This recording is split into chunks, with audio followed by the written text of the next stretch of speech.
believe it or not everyone solves their problems with their fists. 2 girls? 2. You want to tag along for an exorcism? Yep. That's out of the bloody question, love. Well, we gave you its name, so you owe us. Well, I gave you your soul, so you owe me indefinitely. All the more reason for me to help you. How is Fitz even here? No, he just showed up out of nowhere with his own spaceship. It's a baller move. Not to mention the whole bounty hunter look he's rocking. I still prefer my cardigans.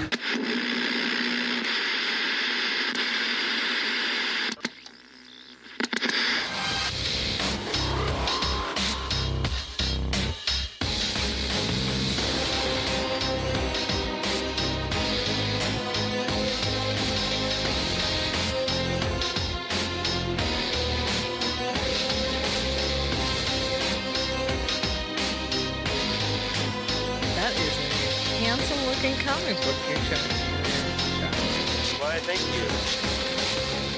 What is that? The new Flash comic book? This is the last week's issue of the Flash. Very nice. Number 48, as it's showing off the variant cover by let's see, I forget the artist's name here. Hold on.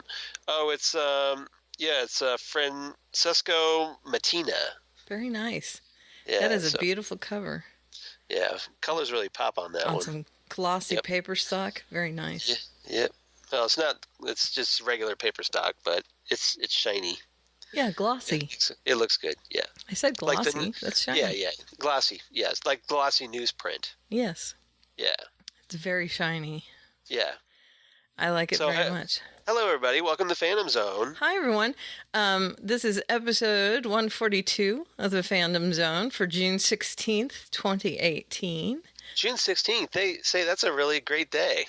That is a great day. I hear it was someone's birthday. It may have been someone's birthday. Yeah, happy birthday.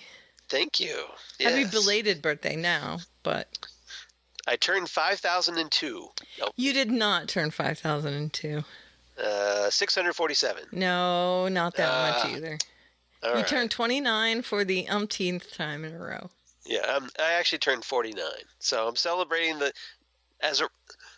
excuse me, right this minute. See how I'm all choked up about it. Mm-hmm. The last year of my 40s. Yeah, I remember that year. So I am old. No, you're not. You're still younger than me. Yeah. So, not by much.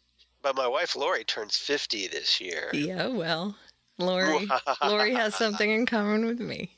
That's all I can say. Laugh it up, Fuzzball. That's all I have to say. Who's scruffy looking? That's right. Yeah. Okay, so I am Karen, one of your hosts. And I'm Charles. Hi. And we'll be talking about 3 shows, but we do have some news up front. Yeah. Our shows are going to be Supergirl 322, Make It Rain. That is the penultimate episode. Right. Legion this 2. This was a big episode. It was. Legion 211, the season finale, chapter 19. Legion's over. No. For this season. Yeah, but it's coming back. It's coming back for a third. Cloak and Dagger 103, Stained Glass. Those are the 3 episodes we're going to be talking about. Yep. And we have some news that just came down the pike today.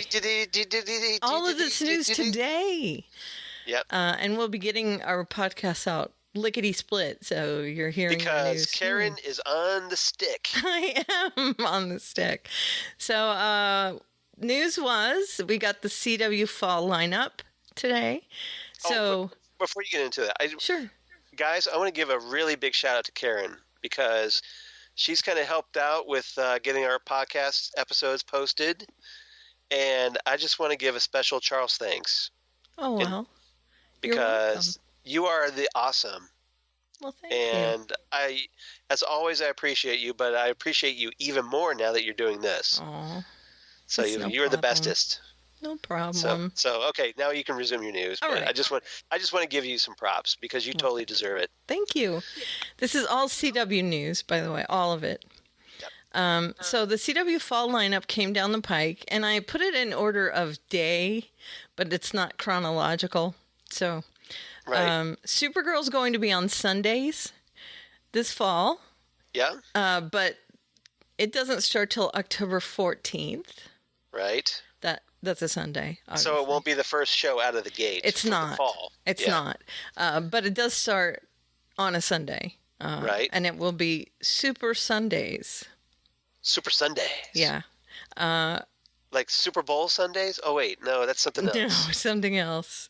We're not allowed to say Super Bowl Sunday here. Oh, yeah, that's right, because we could get sued. Yeah, right. I think the NFL has a little bit more to worry about these days than us. Yeah. Than us saying Super Bowl Sunday, though, personally. Yeah. Okay, right. Arrow and Legends of Tomorrow will be on Monday. They aren't even premiering on the same day. Right. Arrow is going to be premiering on October 15th, and then Legends of Tomorrow will be premiering on the 22nd. Legends is like, we'll just show up when we feel like it. Well, they have less episodes. Yeah. In this season, so they're not premiering them at the same time. Arrow will have a new episode that night, but it will premiere a week earlier. Yeah. And then The Flash and Black Lightning are going to be on Tuesdays. Black Lightning. And they are both premiering the first out of all of these shows. They will be premiering first on October 9th. Yep. So they're premiering a week ahead of everything else. Hit them with your strongest shows first. Right? Smart. Arguably, I should say. But yes. They are, actually. I think so. Yeah. The Flash is the more high-profile show. High-profile show. Black Lightning may be their best show at the moment. Yeah, and then Legends of Tomorrow, I think, a very strong third. Yeah.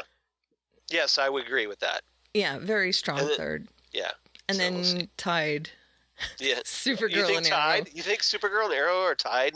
No, I think Supergirl's better than Arrow. I think Supergirl's kind of squeaks out over Arrow. I think so, too. Although this was a better season of Arrow this past season than it was. A better season than it was. Yes. And Supergirl was not as good as it was. Right. That's a fair assessment. They're jockeying for the worst show on the CW climbed a notch, and then Supergirl dropped a notch. Right. So it's like they're competing. Right. To be the last place superhero show. And then iZombie? What about iZombie? Held for mid-season. So, again, it's going to be mid-season. We kind of So it's only going to get 13 episodes because that, I think that is, if I'm not mistaken, this will push it over the 65 limit. It will. And it's going to, this is, as we know, it's going to be the last season. Right. So it's going to get its last wrap up and all that. And I think it's been the mid-season every season, hasn't it? I think except for its first season. Yeah. So it's nothing new. This is nothing new. Yeah. So, and at least we're getting the episodes. Let's just be grateful for that. Oh, yeah. I'm very happy about that. And they can end it hopefully properly. Right. And we also got some casting news for Legends of Tomorrow because we are losing Keenan Lonsdale, as we found out. Yeah, we've apparently he's doing some self-introspection. Yeah. And has decided, maybe I need to take a break from acting. Yeah, I thought that was very strange. It's kind of brave in a way because, right now his career is just starting to take off. I know, very weird. And now he moved over to Legends of Tomorrow where he can shine a little more as a more prominent character. Right, he could be his own character. Yeah. Instead of being like second fiddle.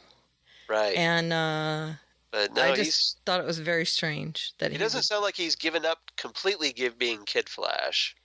No, from what I read is that he's open to other appearances, but he's just not sure when that might be. Yeah. And he just doesn't want to be on Legends of Tomorrow, apparently. So.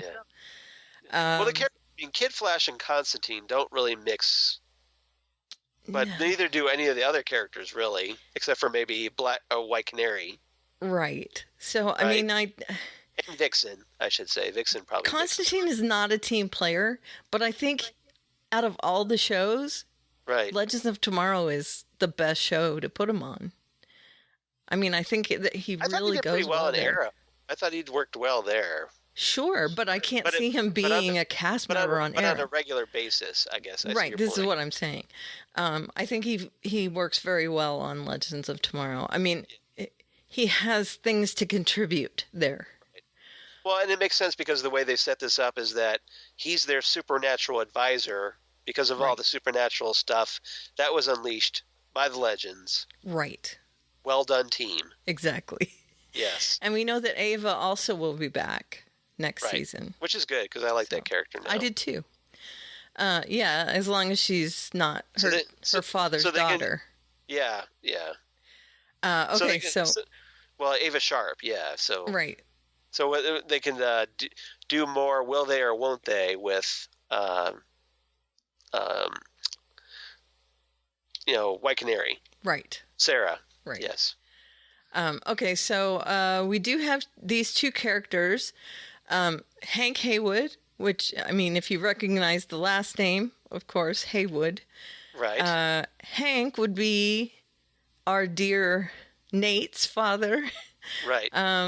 And the son of the original Hank Haywood, the Commander Steele from the Justice Society of America. Right. So this is the middle generation Haywood. Right. And the description says he's described as being in his 60s, loved by many, but not Nate. And we know that from last season on the show. Nate is not enamored of his father. His father was kind of absentee. Right. They had a contentious relationship. Hank is always on Nate's back for not doing more with his life. Hank was in the military and now works for the Department of Defense. He's said to have a Woody Harrelson-like charm, believes strongly in traditional values, patriotism, and sacrifice, and he loves his son very much.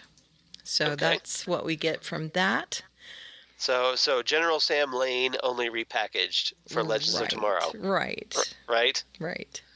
Yeah. And he's probably really hard on his son. Probably. I would think so. Get it? Yeah, I see what you said there. Yeah. Steel, hard. Yes, I see what you did there. Hold on.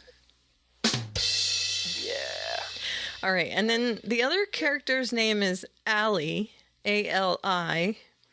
And she is supposedly a werewolf. That's no relation to you, right? No.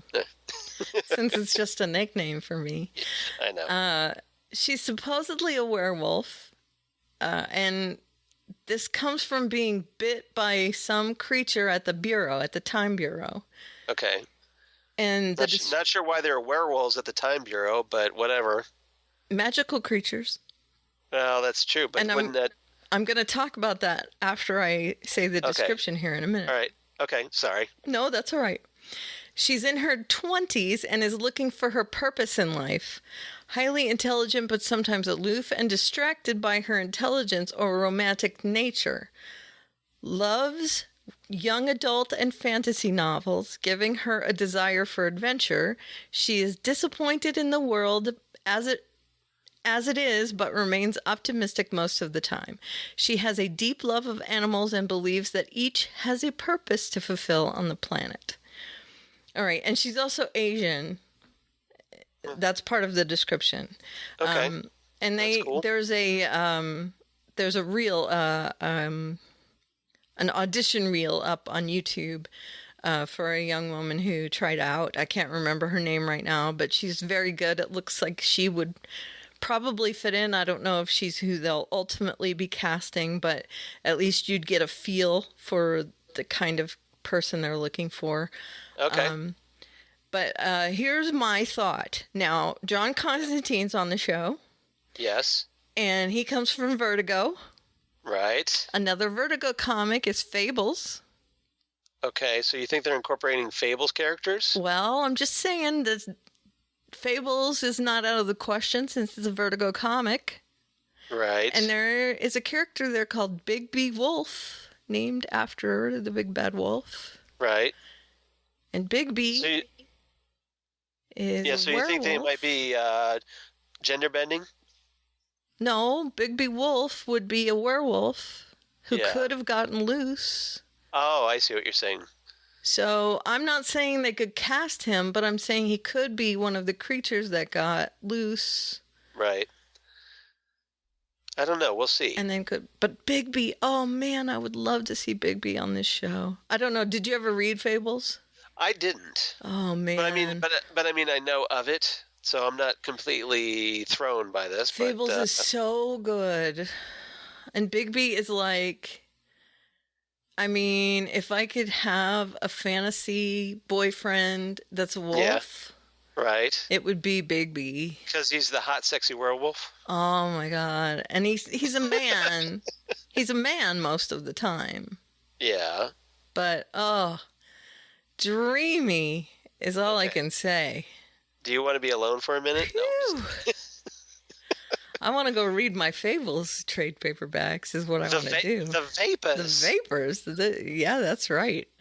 I live in Atlanta now. I can get the Vapors. That's true. But yeah, Bigby would be dream casting for me. And if he could like come back and help her like deal with her werewolf powers, that would be amazing. So anyway, that was my thought, at least. I'm just kind of a little let down. I want to see more DC supernatural characters. Sure. If you're going to have like a DC's, character show. Right. Where you could go draw from the DC universe. I want to see more like, supernatural DC characters, I guess. Well, why wouldn't there be? We haven't. Unless a lot of we them haven't are tied heard up more because of Justice League Dark or something. I don't know. Right.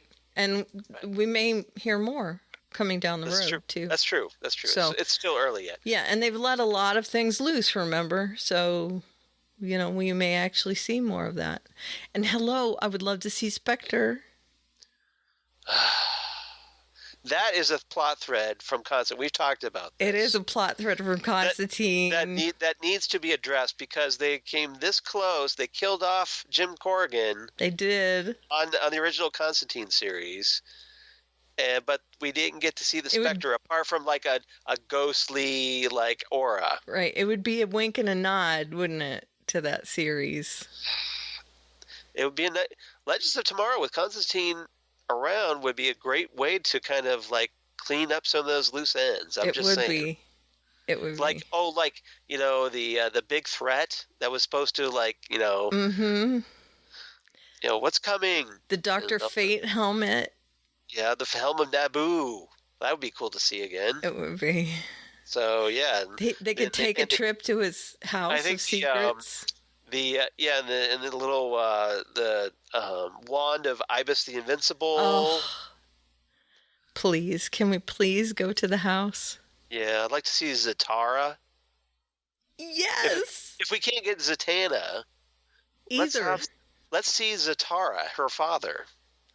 Either of them. I'm good with either. Well, like a young Zatara, wouldn't that be cool? Yeah. In his prime, in the 40s or something.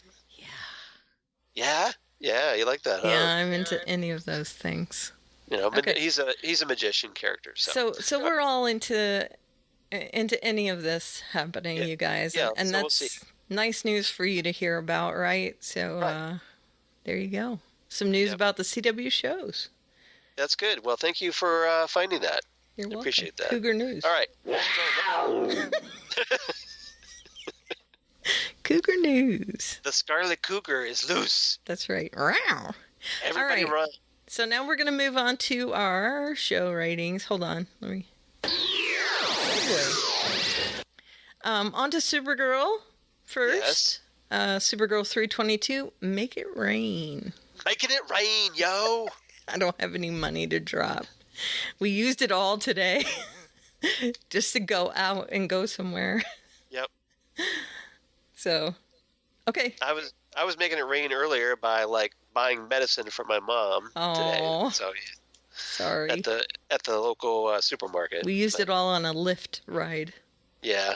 That's you did? We used it on, yeah. Okay. Like the LYFT, right? Correct. Yes, okay. Like Uber. By the time we got home, we had like $2 in the bank. Uber Junior. To last us till next week. So, yeah. Okay.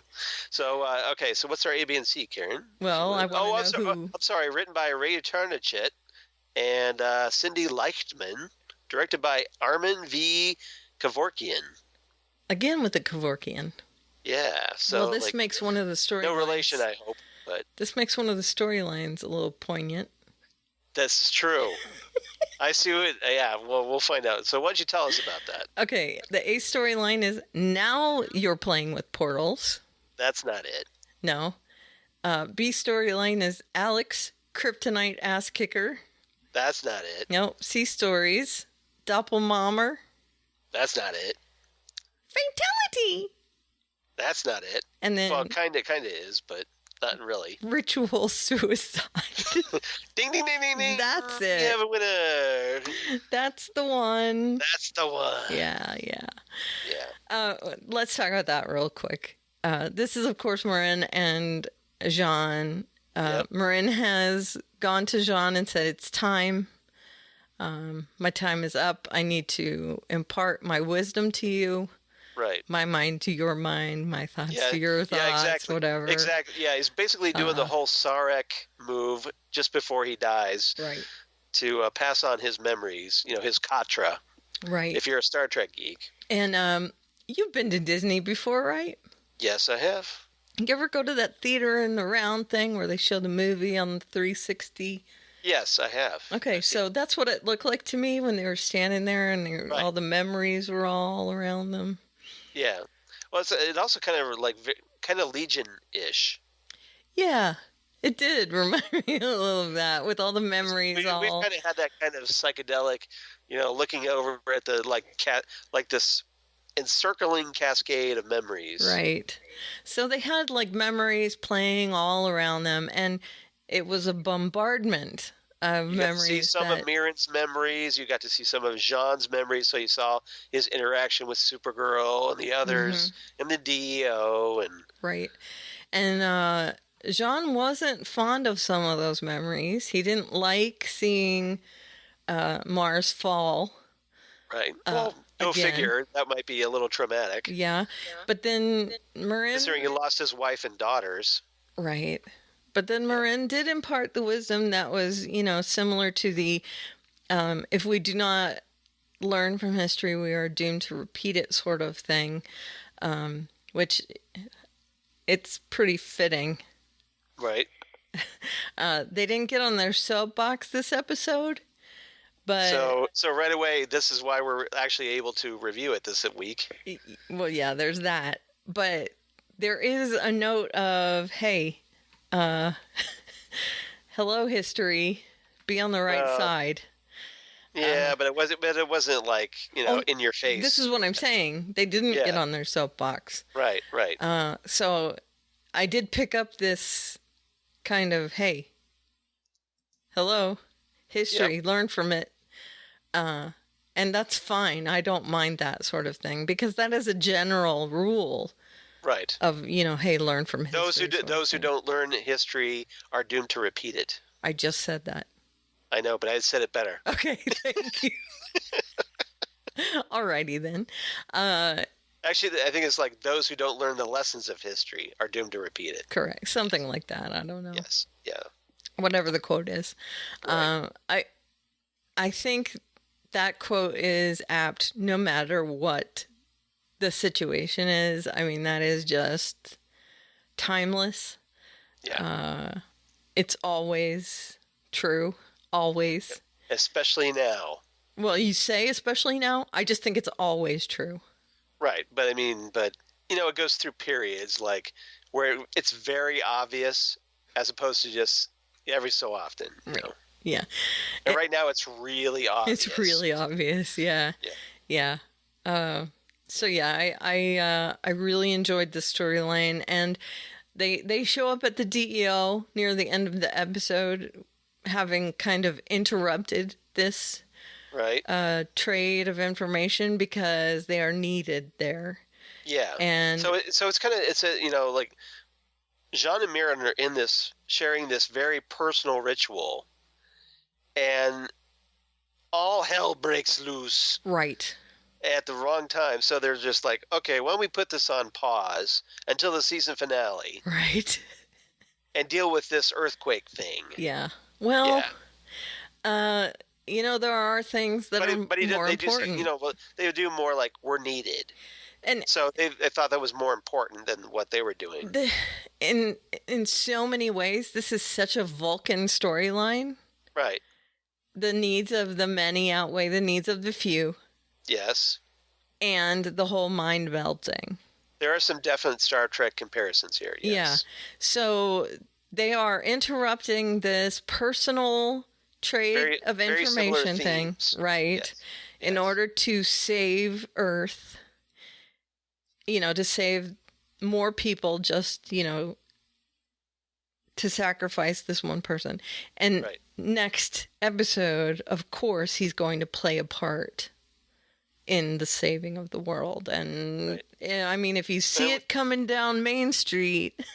Yeah, well, we've watched the episode. Of course, but I'm saying, if you guys can see it coming down Main Street, of course. Yeah, and, no major spoilers here, but it pays off. Right. And it's pretty powerful. It is, yeah. So, actually, this whole thing with John and Mirren has been my favorite storyline this entire season. It has been Supergirl. for me, too. Yeah. Yeah, so... From beginning to end. Yes, I was far more invested in John and Mirren than I was in Rain. Let's just put it that way. Me too. 100%. Yeah. And that is in... And that's a credit to Carl Lumley and,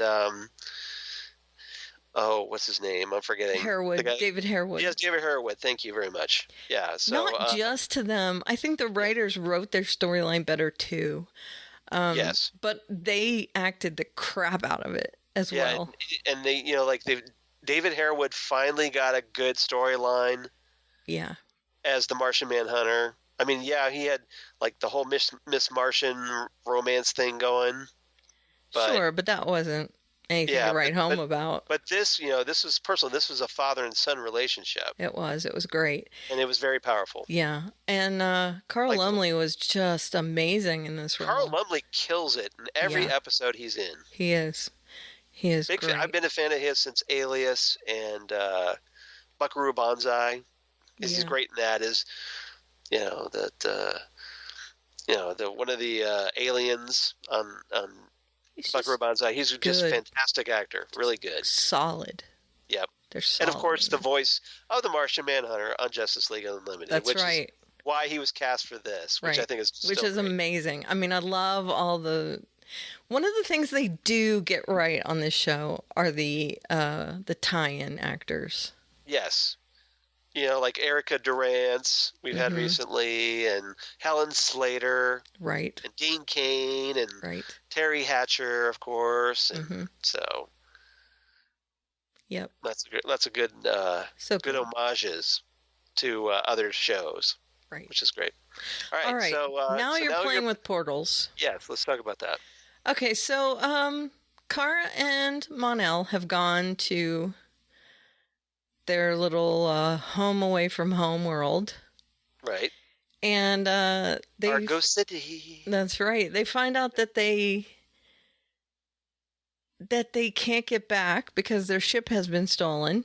Oh. Whoops. Maybe you should have locked that up. Take the key out. Yeah, exactly. Yeah. Whatever the deal is. And they need to get in touch with Wynn and the gang back home. Right. Wynn and the gang. Sounds like a 70s funk band. It does. Wynn and the gang. Yeah. Celebrate good times. Come on. I kind of prefer Earth, Wind, and Fire. That's nice. You like that? You see what I did there? Thank you. I like it. All right. No applause necessary. Just throw money. I don't have my clapping handy. Okay. So yeah. Yeah. Okay. So they decide to use the portal, which I think is a pretty decent tie-in to earlier in the season. Right. This portal that they just had hanging around the DEO. As you do. Right. So they find Kara's father's laboratory, and they co-opt a bunch of the equipment. Right. Yeah. They co-opt a bunch of the equipment, and Mon-El, from his future knowledge, uses some of the stuff. I'm going to take this, I'm going to take this, I'm going to take this. Right. And you know what? I thought that was written pretty well, because of course he has an advanced knowledge of electronics. Right. And you would think he'd be using that more often. Right. Right. So he does jury rig something in order to try and, connect to that portal. And Right. And so he does find a way to get a hologram through, and it just happens to be that hologram of Allura Right. that's already programmed into the DEO. Right. And this is a pretty funny moment. And this is Doppelmammer. I had Yes, to put Doppelmammer in. Yeah, that's good. Because Wynn sees that Allura's hologram has been triggered, and he's like, "Okay, what is happening here?" And he shuts it Yeah, he down. thinks it's like a glitch. Right. Like somehow someone left it on and walked off. Right. So he shuts it down, and then he comes back, and it's back on again. And she's like, "Wynn, this is Kara," and he still doesn't believe it. Yes, he Mr. Super Intelligence character does not get, even when Kara is just saying, "Wynn, look, it's Kara. I'm speaking through my mom's hologram Right. to communicate with you." Right. And he's just like, "I don't get it. Right. I'm And stumped." he's like, "Let's ask her a question that only Kara would know the answer to." And I kept waiting for the hologram to okay, here's a blackboard. Okay, I'm going to draw you a diagram. This is me transmitting I know. to you through the hologram. I like Charles is making hand motions. Yeah. Through the hologram. Yeah. I know you guys can't see it, but you can Well, kind of guess. I'm acting out the scene. Right. Yeah, But in nonsensical hand motions. Yes. So- that you obviously can't see because, hey, we're a podcast. Right, Yes. exactly. Right. Okay, so he does ask the hologram to say what is your childhood pet? What is the name of your childhood pet? And she says Squeaky, and Alex is like, "C?" I mean, she does the C. And Yeah, he's asking her questions that you would get if you need to get back into your email. right. Where's the high school What was the that street you attended? grew up on? What was the high school you attended as a child? Or Well, Alex is ready to believe it, which of course, What was the name of the band of the first concert you went to? Right. What's your mother's maiden name? Right. Alora? Yeah. Zor-El? Yeah. So yeah, I just think it's funny that Alex believes it right away, and he's still like, Yeah. He's that. anyone knows that. He's that gif of equations appearing over somebody's head, looking all confused. Right? He's just kind of like, me not understand hologram. Right? Me confused. Me no get. I agree. Fire bad, tree pretty. It did make for a very funny situation, though. Yeah. So, Wynn is rather clueless when it comes to... I would have liked to have Alex just smack him upside the head going, "Look, you idiot, it's her." There was a bit of a abrasion between the two of them where she was like, "Come on." Yeah. She just lost patience with him, and she was like, "Shut up, talk to the hand." As she should. Yeah, yeah. And it's funny because Wynn just has little patience for malfunctioning equipment. And I think that's where the issue was. He had it in his head that it was malfunctioning, and that was it. And he just couldn't let it go. Right. And adapt. Right. Which is a pretty big flaw if you can't But, just as soon as Alex kind of hammered it into him, he understood. Look, bonehead. Thank goodness. Yes. Because they really did need him. That's it. You're reduced to a recurring character. Well, See ya. whoops. Whoops. Too late. Spoilers. Yeah. So anyway, he is tasked with trying to set up a stable wormhole between Argo City and Earth because they need to get back. Because whoops, the three ladies, witches, the three fates, have come to take over. And the daughters of the night. Yes, whatever. which sounds like a really bad 80s album by Stevie Nicks. It does. Doesn't it? It does. Yeah. It sounds like a really bad fan fiction, a Twilight fan fiction. Yeah. Or Kate Bush. Take your pick. A really bad Kate Bush fan fiction? Well, yeah, something like that. Yeah. The Daughters of the Night. I know Kate Bush album. Yeah. Yeah, it's just, it sounds bad, no matter what it is. So the Daughters of the Night, it's bad, and your name is bad, and you should feel bad. You should feel bad. They find Chad Lowe, and which is just hilarious just to say by itself. They find Chad Lowe. And suddenly they found Chad Lowe. Yeah. Right? And then Scott Baio gave me pink eye.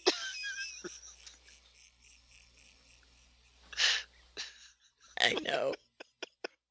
And then Chad Lowe gave me pink eye. Okay, so side note. Yes. I was talking to my best friend from high school who I reconnected with again just recently, I guess like last year. And we've been talking back and forth, and I thought it was funny because we were talking about Supergirl, and I said, Chad Lowe's on Supergirl. And she was like, oh, really? I said, yeah, do you know that he's aging in order to keep Rob Lowe young? He's the Dorian Gray portrait. And then I showed her pictures of both of them, and I said, he was born in 1968 or whatever year it was, so he's like my age, and Rob Lowe is like born in 1963. And I showed her pictures of both of them, and she's like, holy crap.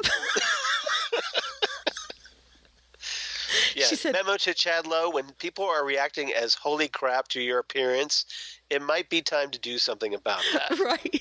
She said, even if Rob Lowe had work done, yep, that doesn't explain the difference between well, he's obviously getting better work than Chad Lowe. But he would have to have had a complete overhaul. Yes. I mean, I'm just saying. Yeah. I don't think Rob Lowe could have had. Maybe Rob's just feeding off his brother's life force. This is what I'm saying to you. Yeah.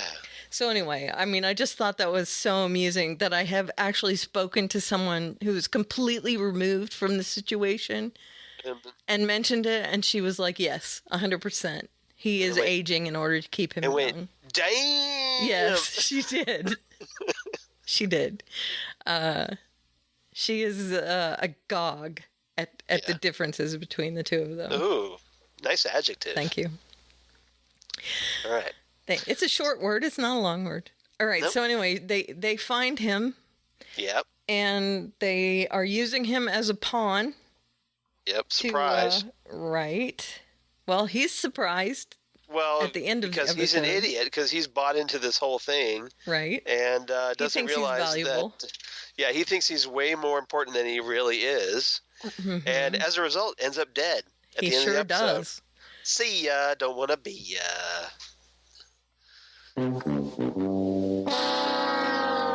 Yeah, that's what happens. Yep. So, yeah, they use him in order to get what they need, which is the blood and all that. So they trace the blood to the Luthor Corp. Right. And the ladies end up going there. Now, things happen very quickly once they get there, right? Yep. And this is where we get Alex Kryptonite ass kicker. And also fatality.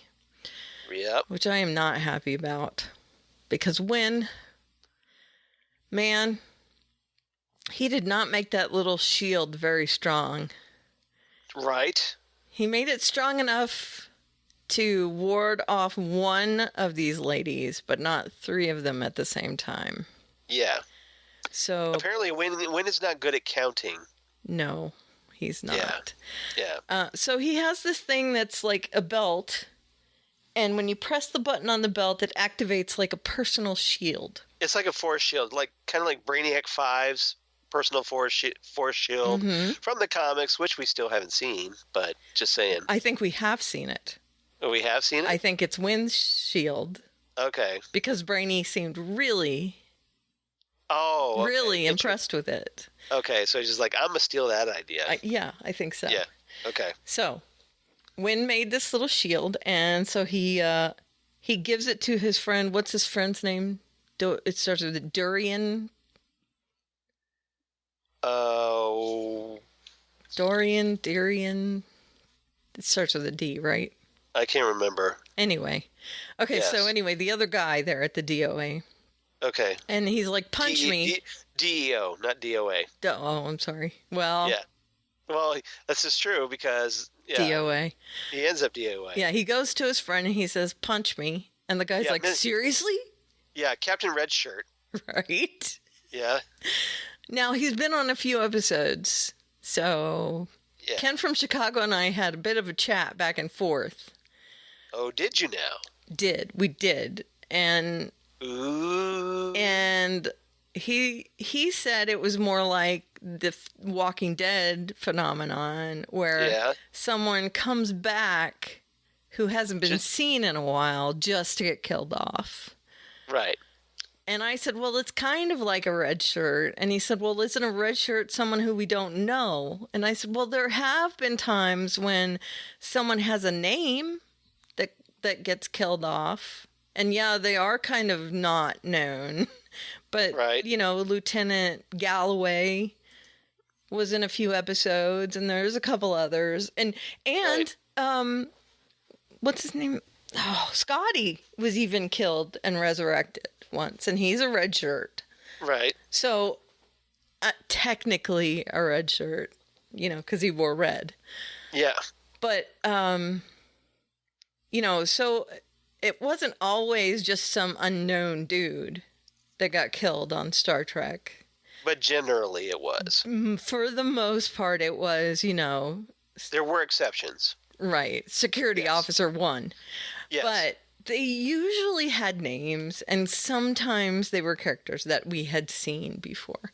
Having a name improved your odds of survival on Star Trek. Correct. Yes. Okay, so this is why if you watch Galaxy Quest. Yeah. My name's Guy? Yeah, where Guy is just like, he's desperate to have a last name. Right. Because he's like, if you give me a last name, I'll survive this. Right. But people that only have one name end up dead. Yeah. Yeah. My name's Guy? Right. Yeah. Man, that is the best movie. Yeah. I watch that movie every time it's on. It's a great movie, yes. It's a lot of great quotable lines in that movie. It is. By Grabthar's Hammer. R.I.P. Yeah. Yeah. We could go down that rabbit hole. Yeah, let's not. Okay, so, yeah, the poor guy, and when Mr. Redshirt there, he's standing on the steps with Sam's blood, yes. and also the other two, World Killer's blood. He's holding the blood there on the stairs, and the ladies are concentrating on him. He's gonna throw it. Charlie's Angels from Hell. There you go. You're welcome. Reverse Charlie's Angels from Hell's Angels. You're welcome. Awesome. Thank you. I got there. That is good. Sometimes it's a process, but I got there. You deserve this. I actually switched to the other soundboard for you. Thank you. That was worth the switch. It was. Apparently. Okay, so, yeah. Hell's Angels are standing there, and Wynn says, your belt! Yeah. Okay, so he activates his belt, but it's not enough to save him. All three of them focus on him, and he's dead. And beat his ass dead, right. Yes. They basically kind of swarm over him. Yeah, they do. And the next thing you know, he's just like, I'm dead. Yeah, he's dead. He's dead. But before that happens now, there is a scene where Alex gets into the kryptonite that I guess luckily Lena has kept. Just so happened to keep that. Right. And you know that kryptonite that Lena didn't have? right. Wink, wink, nudge, nudge, say no more. Right. So she has bullets and she has these little pieces of like I guess they're like kryptonite like hand pads. They're on her palms. Yeah, they're yeah, it's almost like they're gauntlets. Kind of, but they're just on her palms. Right, yeah. So yeah, I know what you're saying though, but yes. Yeah, they're just weird little. Yeah, you know, like if one of those like pads that you scrub a kitchen floor with. Right, hand pasties. That kind of like wrap around your hand and you use I guess them as mitts. Yeah. Kryptonite mitts. Kryptonite half mitts. Yeah. Half mitts. Something like half mitts. Half wits, half mitts. Yeah, yes. something. That's what you did there. Anyway, so she has these things on her hands, and then she has the bullets. So she's firing bullets. The bullets are awesome. She fires the bullets, and she's also like punching them with the crypto hands. Yep. And this is one of the best fight scenes that I've seen in the last few episodes. It's really a good fight scene.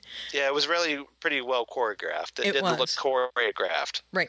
And it's not her pulling herself up onto the building with her fingernails. It is her actually like using the physics in the room to fight, which I appreciated a lot. Yeah, I did too. So, it was a good fight scene. She's using kryptonite.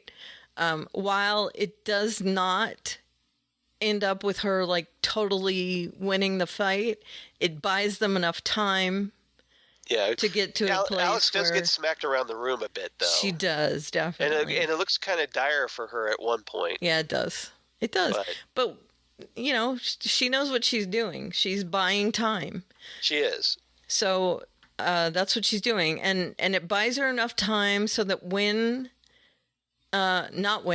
so that Kara has actually done this thing where she sees what's happening through the portal. Right. And she uses her mother's hologram to lure one of the ladies, the other remaining lady, over to the pad. Hey, lady! Right. Women, Hell's Angels, whatever. Hell's Angels. And she makes the woman press down on the pad, like through Alora's body into the pad in order to activate the wormhole. Right. And then they get to come through. So now Alora, Mon-El, and Kara are... The transmat portal. Through the portal, right. Yes. Okay, so it allows, she buys the time. Everybody's on Earth now. They're all gathered there on the stairs of the DEO. And as the little friend is dying there on the stairs, unfortunately, he throws the blood to Kara. And in a move that I still don't get. Yes. Kara throws the blood. Right. To, what's her name, Naomi? Whatever. The girl, the one evil woman. Oh, you mean... The one Hell's Angel. Sam. No. Oh. She's the Hell's Angel woman. Oh, the other one. Yes, I know what you're talking about. Yes. Yeah, the other one. I forget her name. Yeah. The short-haired Hell's Angel woman. So she throws it to her and then uses her eye vision on it, but it doesn't... Heat vision. Yeah, basically she ignites the vial of blood with her heat vision. Right. But it doesn't ruin the blood. Nope. The woman gets away with it. I still don't understand why she threw the blood. I don't either. At them. But anyway, she did it, and then the women blink away. Right. They get away. And it's like they were trying to keep away with this vial of blood. Right. And Kara thought that she could do a handoff, and it backfired. It did completely backfire. So she ends up giving them the blood, and they get away. After all of that. Right. So basically, it was all for nothing. Right. You were trying to keep this blood away from them. Why didn't they just smash the blood and then heat it so that it evaporated? Something. Just get rid of it somehow to hide it. Right. Yep. That'd be too easy. So apparently they get this blood, and then they take it back to the Fortress of Sanctuary. The Sand Fortress. Yep. Right. And now they don't need Chad Lowe anymore, so bye-bye. Yep. See ya. Yeah, so he's dead. Yep. And they basically bring Rain back. Correct. So we thought we were rid of Rain. Nope. And because, that sets us we've got up. a season finale next week. That's right. And that sets us up for the finale. Yeah. Yeah, and I think that's everything. I think that is too. So Okay. What was your rating? I gave it 8 Hangman-esque sketches. Yep. We're in sync on this one. I give it 8 kryptonite bullets. Excellent. Because that was a pretty cool scene where Alex is all pew, pew, pew. Yeah, I liked that scene a lot. It was good. All right. Move on. On to Legion. Chapter 19, season finale. Yep. Written by showrunner Noah Hawley. Directed by Keith Gordon. All right. Now, can I just say, before we even get into anything, that opening scene, that was amazing. So what she's talking about here, David, he's levitating across the field, and he's singing, "No one knows what it's like to be the sad man, or to be the bad man behind blue eyes." Yeah. So he's singing the Who's Behind Blue Eyes. But not just that. Then they have this weird, like, kind of Maleficent fight. Right. Where one of them is being a creature and the other one's trying to counter with another creature. Well, yeah, so what we get after this, we see a mental battle. Like, we see this on, this psychic plane of existence. Mm-hmm. And it's this astral battle where their astral forms are fighting. Yeah. So we get some nods to the comics where they're like fighting as samurais, because that's what Professor X and the Shadow King did back in the day. Right. And then they keep morphing. Like they go from like samurais to like dinosaurs eating each other to like tanks and all kinds of stuff. And so they like David has like all his forms are in green. Farouk's are all in red. Mm-hmm. And it's very visually cool because it's animated. So it's kind of like, like in that scene in season 1 where we kind of got to see that little stick figure little battle between Professor Xavier and the Shadow King. Right. This is kind of taking that to the next level. Yeah, to like 10 levels beyond. It's very cool. Yeah, this is super cool. Yeah, so they're basically like, okay, here's my move, and I'm countering your move, and then I'm countering your counter move, and it's great. It was awesome. Very visually arresting. It was. Yep. All right. So my storyline titles. Yeah. A story. And damn it, people like me. Gosh darn it, people like me. Yeah. Yeah. That's David, presumably. It is. Yep. B story. Hashtag Sid2. Right? Mm-hmm. Yeah. Some people were not happy with this. Well, it made a point. Yep. There's some controversy regarding this, so we'll talk about that. Okay, we don't have to, though. I mean, I get why they did it. Right. And the C story is Majority Report. Okay. Because do we know what the story of Minority Report is? And yes. He's got 1 million personalities, so that would be Majority Report. Right. So, okay, so as we strap in to talk about Legion. All right. So which what should be do we really want to talk about? Considering I've been awake since 3:30 this morning. Yeah. Okay. So where do you want to start?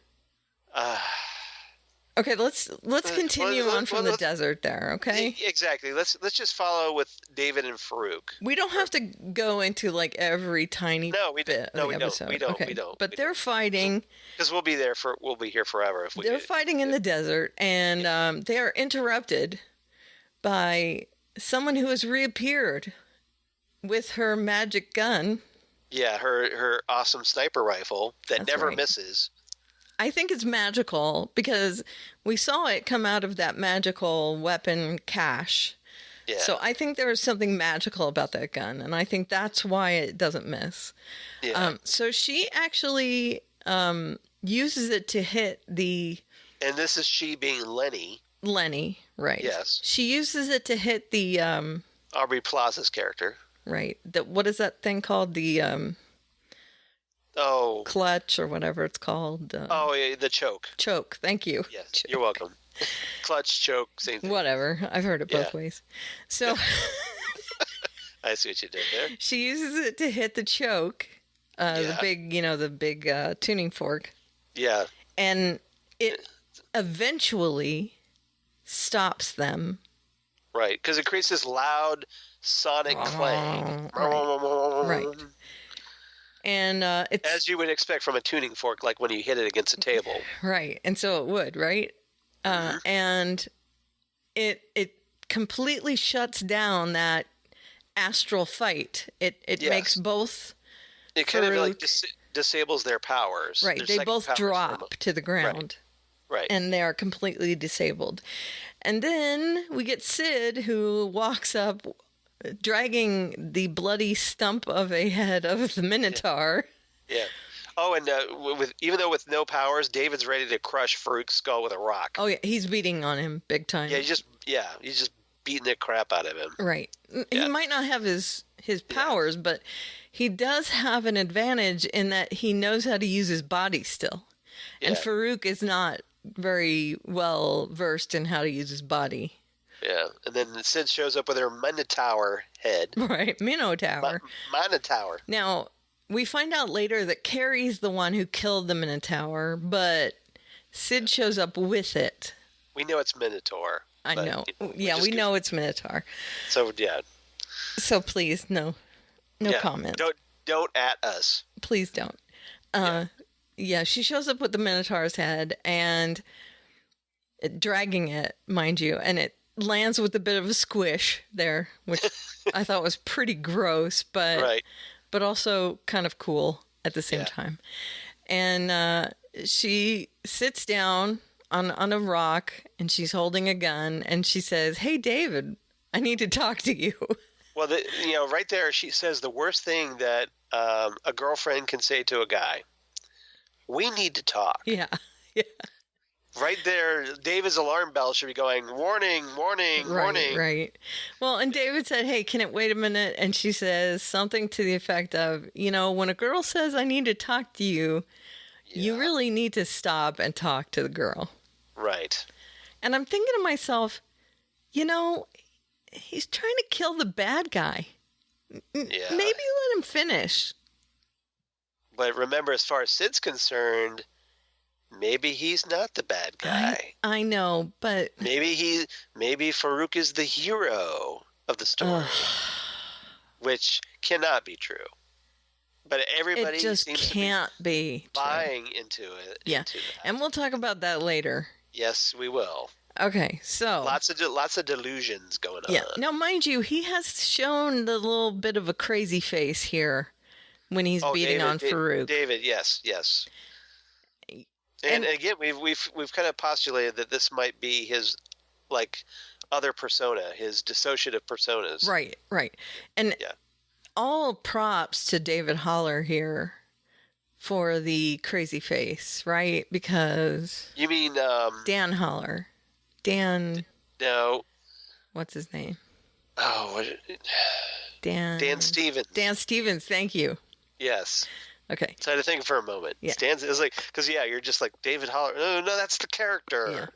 Yeah. Dan Stevens. Dan Stevens for playing that up because he shows the crazy face, but he's also very subtle with it there in the desert. Yes. He's not going all out like he did with Oliver. He's actually quite subtle. So he is also saying to Sid, hey, I love you. We're done here. We're winning. Let me just finish this up and we're out. It's like I'm almost done here. Just give me a couple 2 seconds. Right. 2 secs. Yeah.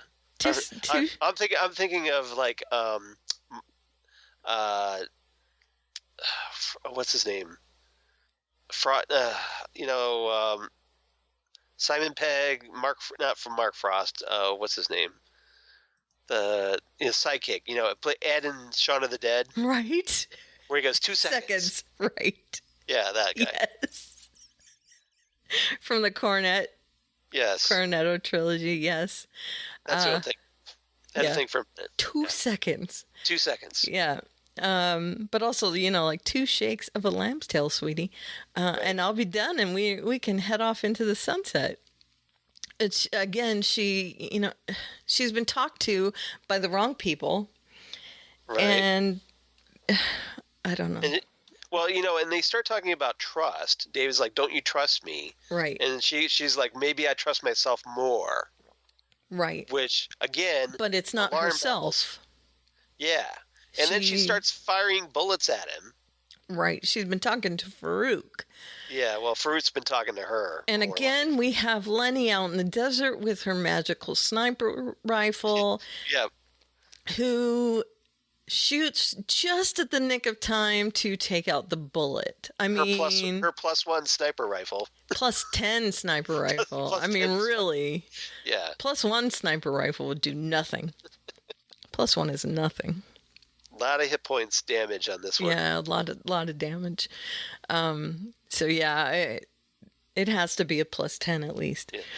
Yeah. It takes out the bullet, and they're both knocked backwards. And this is when now all the other people come up. Carrie's there, and Clark is there, and they're headed up to get everyone. But before everyone can converge, David has a minute to maybe step in and do a little voodoo on his woman there. Yeah. And we see him,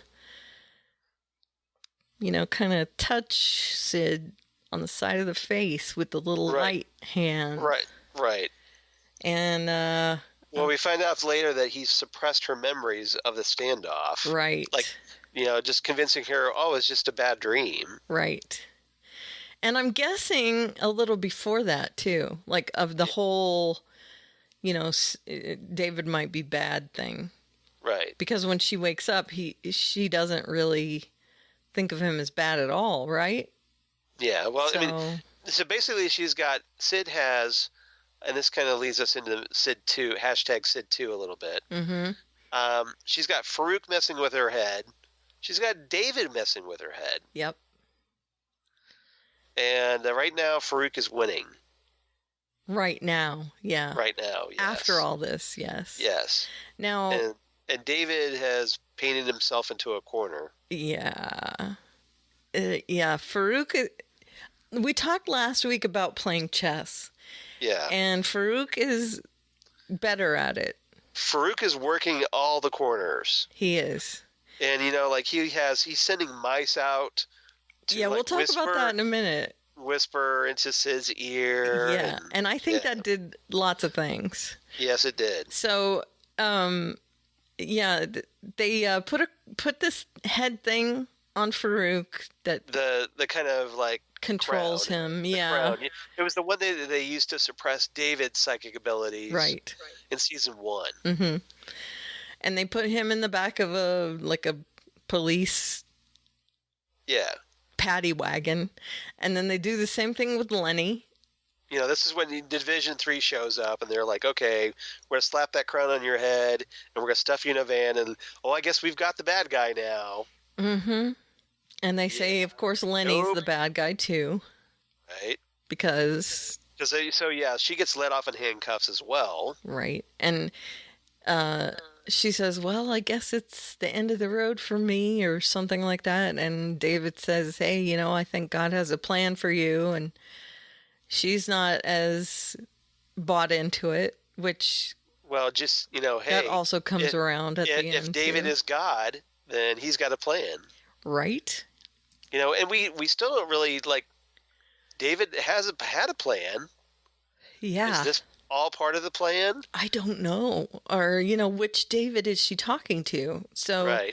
Again. And what's the plan? Yeah. Is the plan what we're seeing? Or is the plan something else that maybe events aren't as they seem. Right. You're bending my brain, man. I know. Well, this is what this show does. I know. So anyway. Cue all the psychedelic music on the show. Okay, so they get back to Division 3.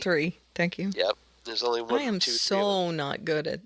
I'm the guy who was up at 3:30 in the morning. How am I remembering this? I know. I don't know. So they get back. I do have copious notes. That helps. I'm cheating. I don't have all that. Remember? That's right. Okay, so they get back to Division 3. Yep. And Farouk is put in this cell. I guess the upside down room. Right. And he's got the crown on, but the crown is also attached to these like spring things up in the corners, which I think is very interesting. And so he's in there, and then Lenny's in a room. Sid decides she's going to go back to her room alone because she's not feeling well. David needs to go back to his room alone. And he has to be shown where his room is because he hasn't spent any time in his room. And then Carrie and Carrie are going back to their lab. And Carrie is trying to work out what happened in the desert. Yep. Which is not a good thing. No, because he's like watching, using like this techno device to see what happened that day. Right. And he's kind of like reviewing the footage, and he's like, it's treachery. It's exactly what he says, which I think is really interesting. And he sees David using that light hand on the side of Sid's face. Right. Now, mind you, this is after two sequences actually.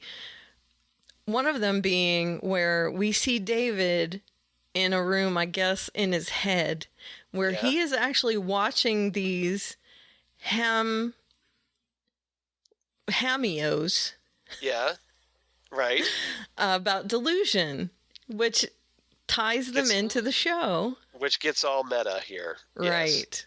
Yes. But we're actually seeing about delusion and bringing it full circle into the show. Here's an interesting theory. Mm-hmm. I think.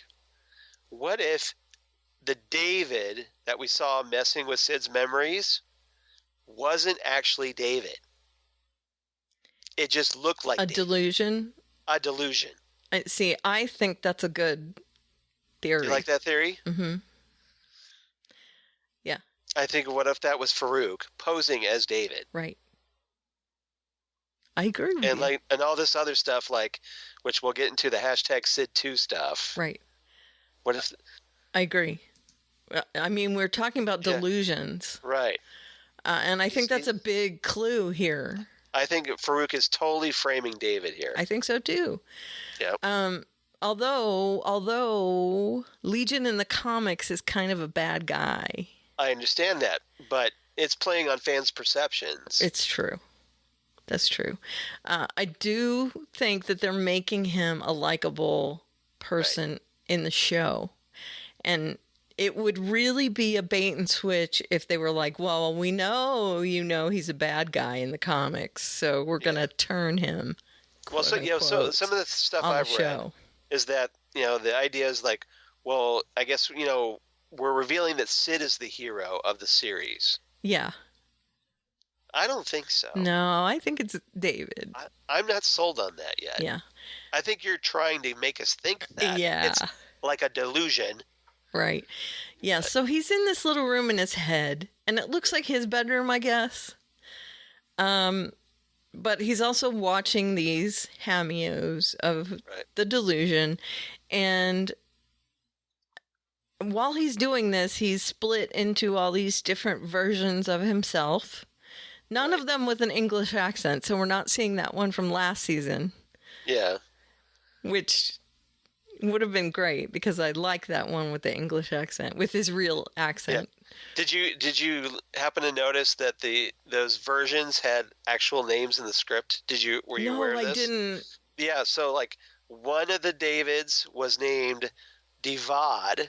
like as in David spelled backwards. Nice. And then another David was DVD. Okay. So because you take out the vowels of Right. David and you get DVD. Right. So that's what they were in the script. I read that somewhere. Nice. Yeah. I like that. Yeah. So they were actual entities apart from Yes. him.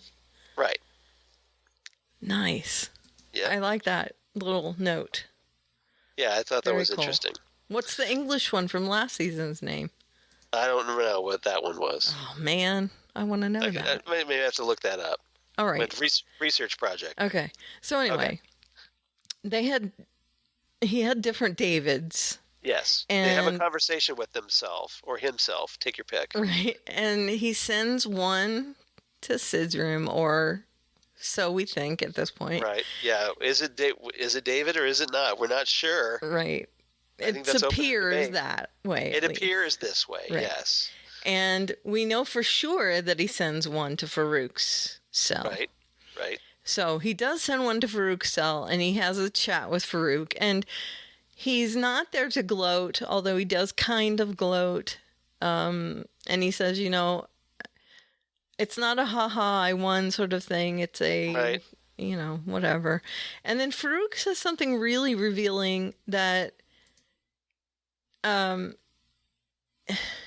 he wanted David to love him as a father, like his baby boy.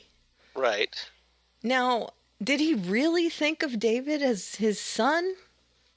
Do you think?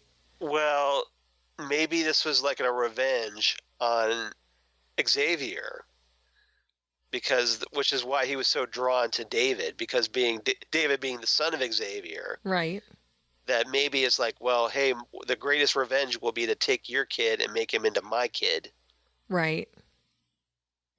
And make him love me. Right. I see. Yeah. Yeah, that's a good theory. That's just, again, And it's a theory, but yeah. He really made it look like he was sad that he couldn't make David love him. Yeah. Like anguished. Well, I think he was just like seeing. He thought David would be more open to his point of view. Right. Like maybe he thought he would have had more of a corrupting influence on David. Right. And he didn't. David was apparently good. Yes. Too inherently good Right. to fall for it. Now, to me, that was really telling. That says to me right now, well, David's not the bad guy then. No, not yet. No. Although he does kind of like heel turn a bit at the end of this episode. He does. in a slight, just a But little I bit. have to say, did they push him into it? Okay, so after this, Or is David just playing the part to lull Farouk into a false sense of security? see, we're going to be discussing this I know. all for a year now. Probably. Because the question is David really turning evil, or is he just like luring Farouk into his trap? Yeah. Right. Because he knows what's going on. Like maybe David has a bigger end game, Right. and so he's just going through the motions. Or he's trying to get together to get a better end game, right. because the only way he can do anything is to get away. Yeah, and he's trying to convince everybody, so that if everybody believes that I've turned bad, then Farouk will be confident, Right. overconfident. Right. Okay. So That's my theory. at this point, also, it looks like I could be wrong. David has sent out another one of these astral projections to tell Sid that he loves her and to sleep with her. Right. Now, there is this thing where he is kind of messed with her mind Yeah. and then slept with her, and it is not very attractive at all. Yeah. No. Which is why I used #Sid2, because that Right. is uncool. Right. Well, we should. This kind of leads us into this trial of David. Now, this is where Carrie, the male Carrie... David thinks that Farouk is going on trial. Right. The male Carrie says treachery when he sees David, altering Sid's brain. Now, Sid, of course, is told that, and she knows that David slept with her. Right. And immediately it's, wow. Well, and remember, Farouk has been whispering into her ear. Right. Farouk also brought a little mouse into his cell after he, shorted out one of the circuits on the crown thing. Right. And whispered to a mouse, and the mouse went and talked to Sid, and who knows else? Yeah. Who else? And this time did not sing Brian Ferry's Slave to Love. No, he didn't. Oh, wait. A mouse. You're welcome. You're welcome. You thought I forgot about that, didn't you? A mouse singing and talking. Yes. Yes. That brings things into it, doesn't it? Yes, it does, doesn't it? Okay, so. Did I just go light bulb? Yeah, you did.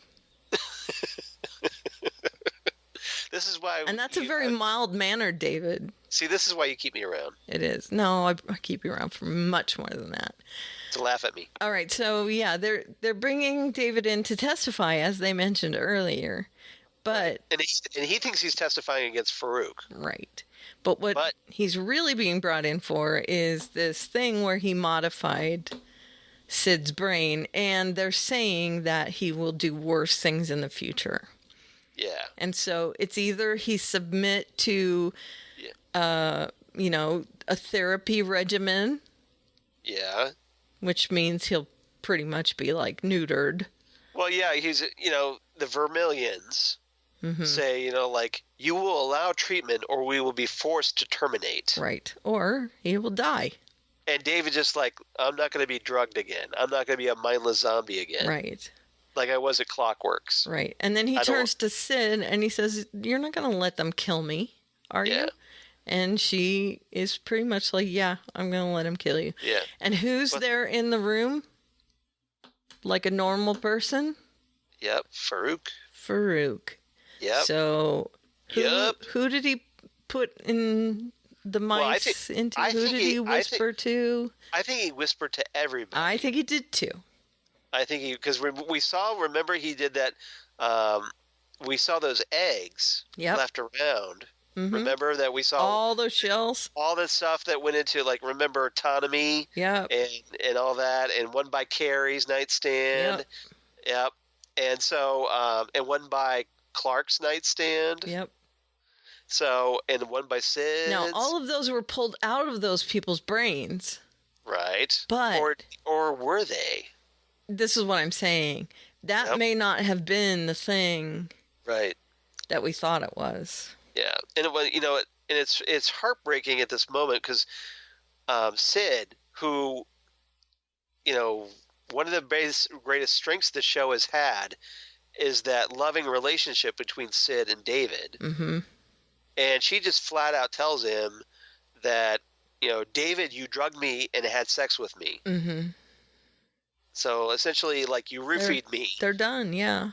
And so, but presumably Farouk's mouse told her this. Yeah. So David's obviously feeling betrayed and set up, or at least is giving this appearance, whether it's, if he's acting or if it's real, we don't know yet. Right. But yeah, he just feels totally betrayed. And they basically wrap him up or encircle him in this Phantom Zone from the first Superman movie kind of device, only electronically. Right. It's just this big bubble. Yeah. And it's got things whirling around like the Phantom Zone thing, which I think had to be a nod, right? It is, kind of. It had to be. It was an updated version of that. Yeah. It's like a... Yeah, just... Yeah. So it's all circling. And they think that, okay, we've got David caged. Nope. Because David is way more powerful. No, yeah. And so he teleports out. Yep. Over to... Yep. Lenny's room. Lenny's cell. So it's okay, everybody, and this is part of why it's kind of feeds my, like, he's pretending here. Mm-hmm. Because it's like, well, everybody's betrayed me. I guess I'll go hang with Lenny, my true friend. That's right. You know, Lenny, who is like buds with Farouk. Right. Right? She's the only one I trust, wink, wink. Yeah. Well, I mean, right now she's pretty impartial and she hates Farouk. Right. Well, here's why I think this. Okay. David, when he shows up to free Lenny, she's like, what happened to Blondie? And he says, there ain't no Blondie no more. Mm-hmm. As in, like, declaring that, okay, that ship has sailed. Right. You know, the ship has sailed. Yeah. The relationship has sailed. And that's, you know, that it's over and it's donezo. And so Farouk has won. Mm-hmm. Or has he? Yeah. To be continued. Right. So they decide that they're going to hit the road. Yep. So, yeah, the guards show up, shoot at them. David, of course, easily blocks the bullets and takes off with Lenny. Teleports out. Yeah. And then Sid rushes to the scene with Clark, and she's like, what do we do now? Now, remember, she and Clark had that conversation about trust. Creating him. Yes. Yep. And also, what are they going to do when he does turn? Right. And... well, she says, what do we do now? And his response is, now we pray. Yeah, well... That's where we leave, season 2. That's right. Now, okay, so here's another theory that could be happening. Is Sid in on this? And is Sid pretending?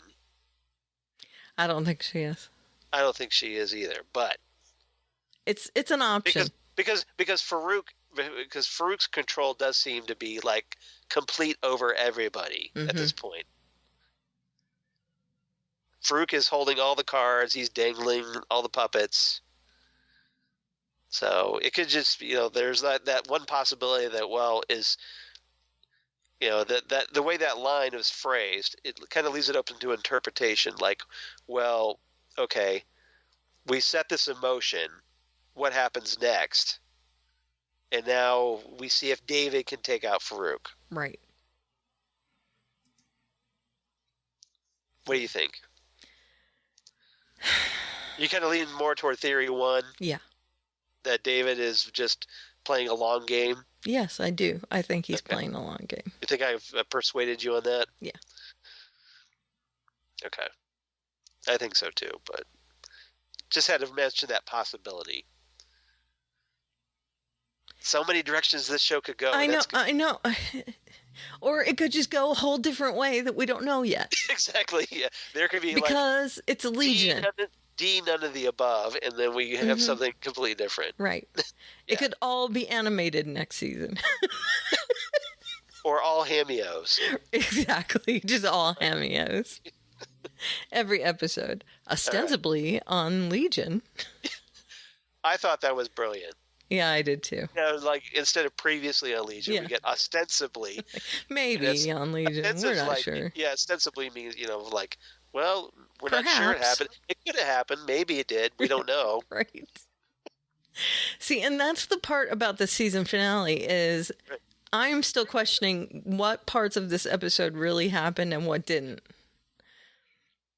Because some of it may have happened the way it looked like and some of it didn't. Oh, and we forgot the whole real opening, which is actually Oliver and Melanie. Oh, yeah. 3 years in the future.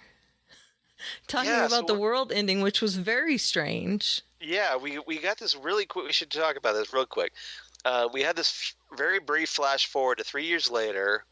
Oliver and Melanie apparently reunited and seem to know who Oliver seems to finally know who Melanie is again. Mm-hmm. Hanging out in his little ice cube palace. Right. And just kind of kicking back, sipping martinis, and listening to big band jazz. Right, dancing. Yep. Yeah, talking about that they've been in there longer than Soup. Right. And kind of starting to forget things. Right. Yeah, like not being sure. So essentially Melanie is becoming like Oliver. Right. Now the question is though, well, hey, wasn't Oliver dead? No. Or just his physical form is dead? No. He was being inhabited by Farouk. His body was still plenty alive. David punctured him pretty good. So I don't think he was dead. Survived it? You don't think he was dead? I thought he was dead after that. And then Melanie somehow, we don't know, escapes Farouk's control. I guess. And ends up with Oliver. Yeah. How that happened. But again, it was 3 years in the future, so. Right. There's obviously, plenty of time for that to happen. Yep. So Lord knows how that happens. So we got 3 years for the end of the world, people. Start stocking up. No, things are still happening. That's true. The world still happens. The sun rises, sun sets. People still doing their thing. Yep. Just David turns. Yeah, the David heel turn. Yeah. If you're a wrestling fan, you know the heel turn. The betrayal. Yeah. Yeah, so what was enemy. it? Yep. So what did you think of this episode? Oh my goodness, I loved it so much. Yep. Obviously, I mean, honestly, We're in sync again on the this only one. thing that took it from a 10 down to a 9.5 is that I didn't know what was real and what wasn't. Right. So 9.5 shattered bullets. Right. For me, I was close to giving it a 10 as well. I gave it 9.5 power neutralizing crowns. Yeah. It's just so but crazy good. I think what took it down for me was just this kind of icky feeling about that David raped Sid. Yeah. Right. That bothered me. I'm not in love with that either. I didn't think we needed that. Yeah. I know a lot of people had problems with it. Like, well, I'm not watching Legion again because this is outrage. Let me say, as someone that has problems with that sort of scene, yeah, I see why they put it in there. Right. And I honestly... And they did have Sid standing up for herself about it, confronting David about it. Yes. I think it made an impact here. Calling him out. Yeah. So I'm all right with it. Yeah. I really am. And especially if it was Farouk sending an astral David in there. Yeah. I think it's worse, but also, I get it. Right. Yeah, I just didn't think it was necessary. I get what you're saying. I think they could have told the same story without it. Without it, yeah. Yeah, and still had the same. Although it is pretty powerful. It is really powerful. And I think it's the thing that swayed her completely. Yeah. Like, it severed their relationship. I don't know that anything less would have done that. But obviously it's very controversial. Oh, big time. So, yeah. And I know. I know. I get it. So, yeah. Okay. All right. So let's move on to something a little cheerier. A little cheerier. Yeah. Just a little. I mean. A little bit. Yeah. So let's move on to Cloak and Dagger. 103, Stained Glass. Yeah. Teleplay by Peter Calloway, directed by Peter Howar. Okay. Howar. Okay. A story. Double Vision. Yep. Ooh. Fill my eyes with that double vision. In this case, I just mean two different visions. Order here on the countdown. I'm Casey Kasem. Casey Kasem. You got to give me an effing dog story. A story about a dog dying before I'm going into tempo record. Sorry. That is an epic rant by Casey. It is an epic rant. Okay, Double Vision is the A story, and then B story and C stories supplied by yours truly, Charles. Yes. B story, bad boys, what you gonna do? Yep. And that's Connors and Rick, the two bad boys. Right. And then Evita being the other policeman. Yep. And in the C story, Walla Voodoo. Which, of course, is the great band that did I'm on a Mexican radio. Oh, whoa. That's right. I'm on a Mexican radio. Radio. Very early MTV hit. I love that song. Me too. By the way, they also do a really very trippy cover of "Ring of Fire" by Johnny Cash. Do they really? They do. Look it up. It's very like surreal. I'll have to look it up. It's very trippy. This version of "Ring of Fire." Very cool. Recommended though. Okay, I'll look it up. It's kind of one of those that's like you listen to at like 2:00 in the morning or 3:30 if you're me, and it's pretty cool. Very cool. All right. In a darkened room. Let's see. Kind of song. Well, first there's the crash. We start the episode with the crash that we ended the last episode with. And that is the crash where young Tandy. After we see the 3D printer. Huh? Oh, never mind. What now? This is after we saw the 3D printer going at it in the beginning. Episode 3? Episode 3, the 3D printer. Yes. The 3D printers in the beginning of this episode? In the beginning, yep. Yeah, it was a 3D printer. There's something being 3D printed, and we see it piece by piece throughout the episode, and it's revealed at the end. Oh. Which is the reason for my rating. See, it didn't even register that was being printed. That was a 3D printer, yeah. Okay. That makes sense, actually. Yeah. Okay. I know this because my brother-in-law John does 3D printing, and I know what a 3D printer is and everything. Right. It just didn't register that that's what was going on through the whole episode. Yep. Okay. That's what it was. So, the crash. Yeah. We got the snippet of the crash, and we get it actually twice in this episode. Right. We get it once from her perspective and once from his perspective. And that was really disturbing. That second time, because I'm just like, wait a minute, did the episode glitch and we started back at the... I know.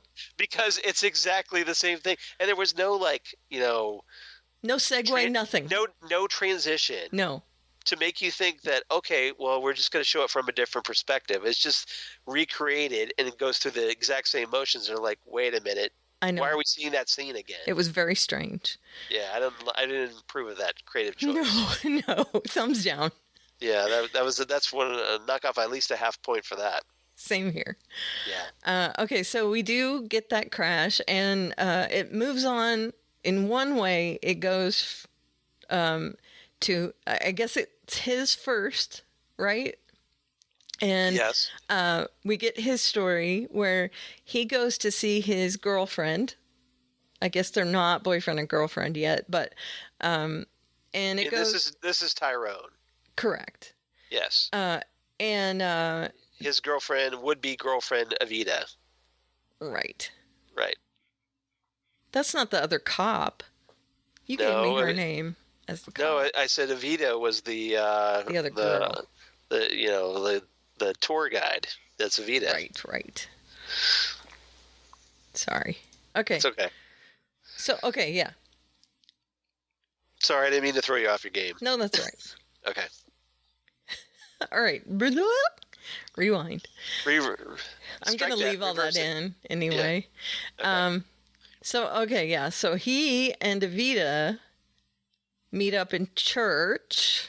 Yeah. And she says, meet me here in this certain place, and we're going to talk about some stuff. And does he know. Ty's just like, oh, that's interesting. Whatever, yeah. Yeah. Because we know a girl's that's like, hey, meet me here. Right. It's like, okay, what's up with this? So he meets her, and it happens to be a tour of the voodoo sites of New Orleans. Yeah, because apparently she's a tour guide, which is awesome. in her non-school hours, in her side part-time job. Right. Yeah. And we find out why she has this job at the end of the tour, which is great. Right. Okay, so, and this is where New Orleans is coming into the show. Yeah. And I dug this a lot. We got to see a lot of New Orleans in this episode. We did. It was very cool. Actual sites. So great location filming in this episode. Right. And some actual, here, let me tell you about this church. Let me tell you about this graveyard. Let me tell you about this. Right. So, I mean, we actually got, some real history, facts. Yeah. Right. So she takes them on a tour, and then she has him do this like ritual at a gravestone, and then she takes them to her aunt's voodoo shop at the end of the tour. Yeah, Auntie Chantel. Right. So that's why she has the job, because her aunt is a voodoo priestess. Right. So apparently, voodoo very big in her family. Right. And she has her aunt read Tyrone.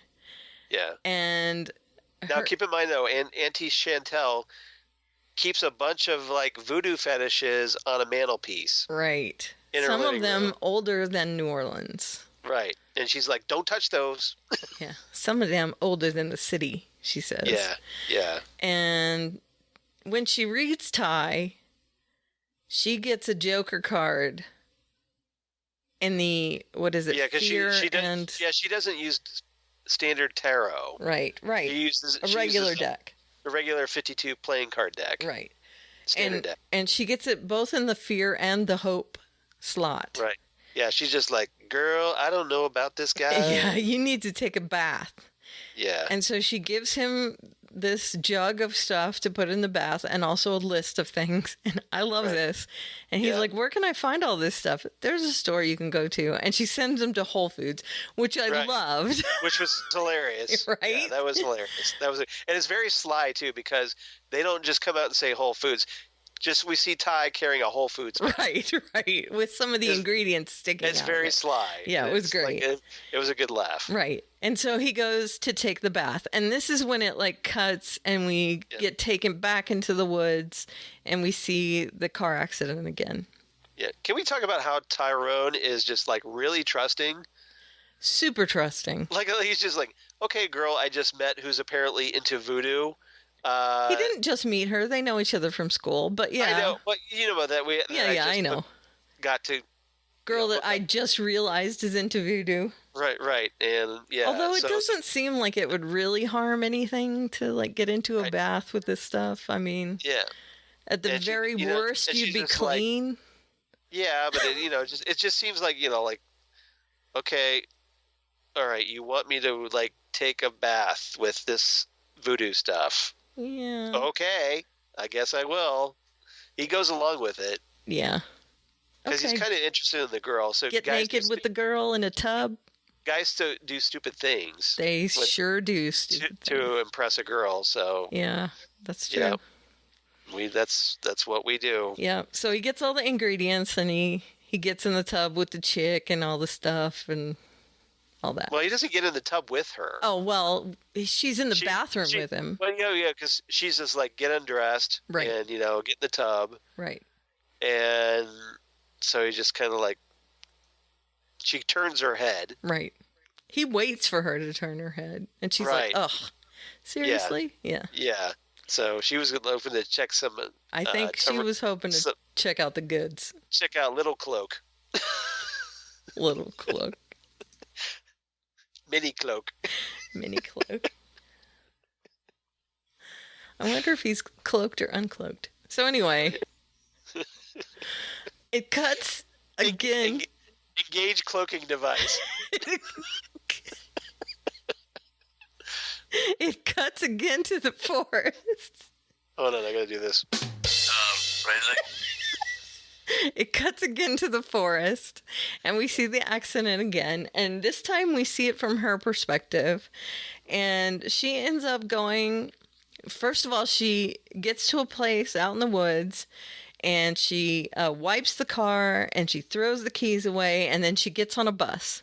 At least she was smart enough to wipe down the prints off the car. Right. I was very relieved at that. Now, presumably, though, hopefully she got everything. Yeah.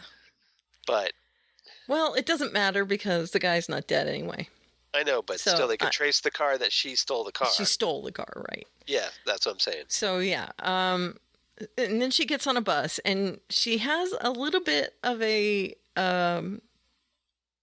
concussion because she kind of fades out on the bus. Yeah, because we find out that she got a concussion from the crash, and she just... Everybody's telling her, like, her mom is saying you need to get some rest or whatever. and she just like whatever and keeps moving. Right. Like the worst thing you could do. Right. With a concussion. Right. So she has some weird vision on the bus, but it's just a weird vision that she has on the bus. It's not the main vision. So she goes home after that, and she finds out that the lady cop, is looking for her. And she hears that the lady cop says that she's involved in a attempted attack. And so this is where she finds out that they're not looking for her in a murder case, that they actually think she's the victim in the case. Right. Now, her mother is given the card of the cop, but she still like runs out the back of the house at the end. She still makes an escape here.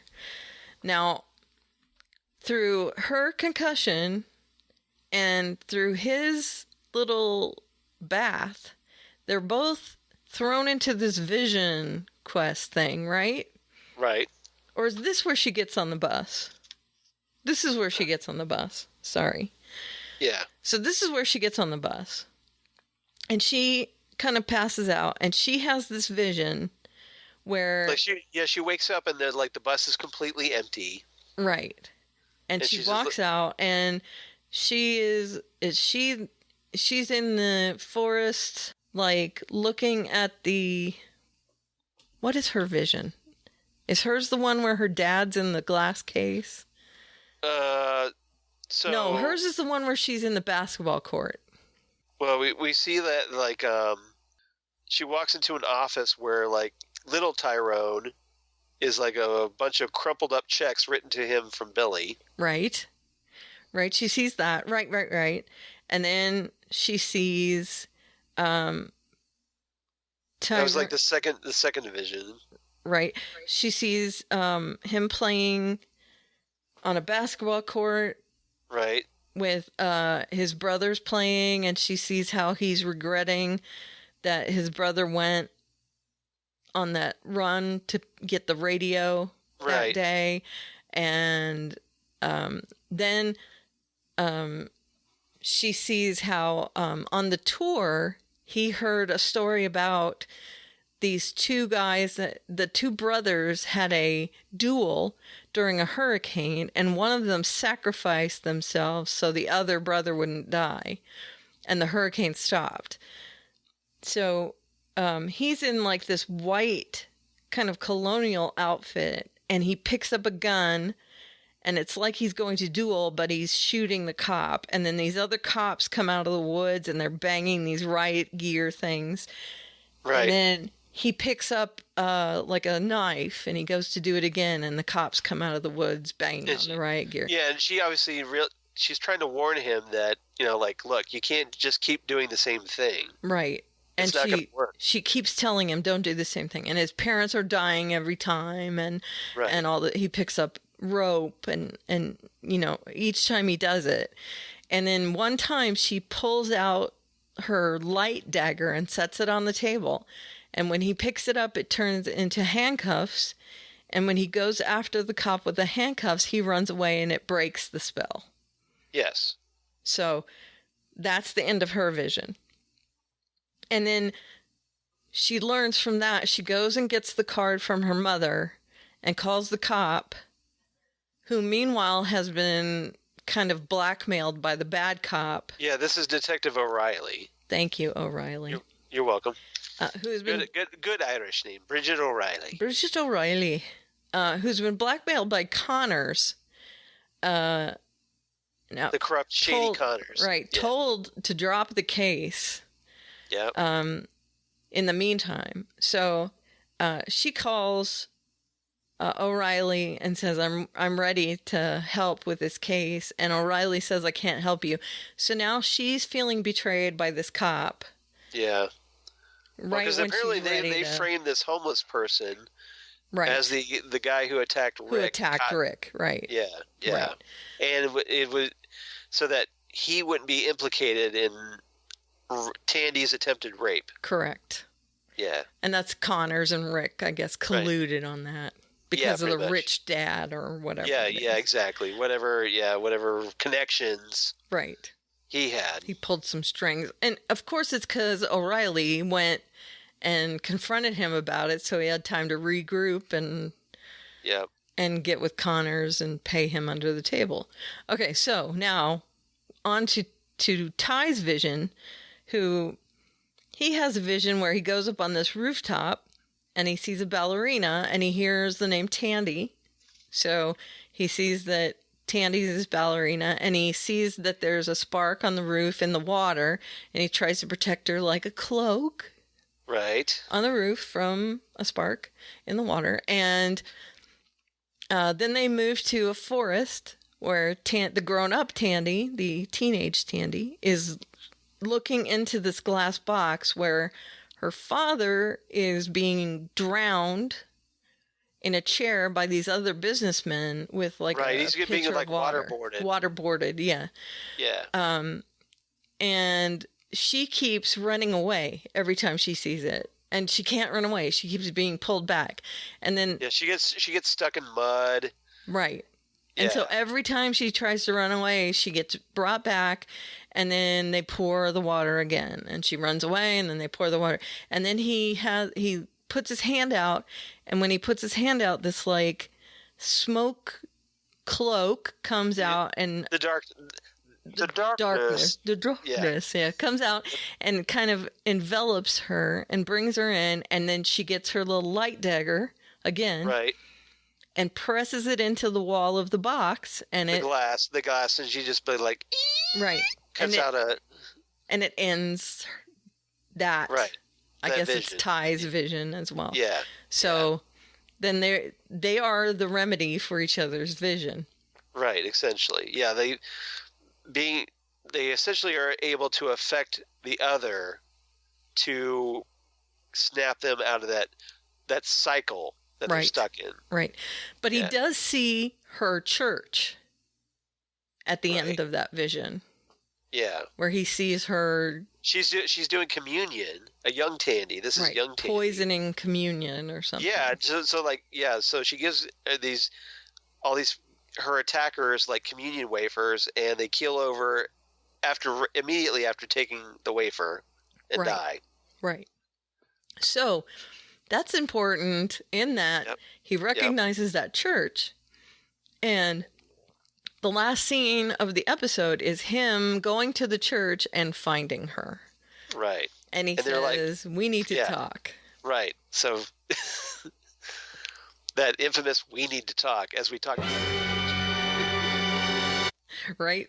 Now while this another thing that's going on is the aforementioned 3D printing in this episode. So step by step, we get like a little tease here. We see like just a real close up of things being generated with a 3D printer.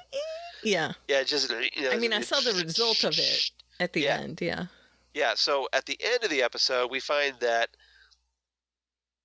3D printer finishes printing whatever it was printing. It turns out that Auntie Chantanelle was printing a voodoo figure of Ty.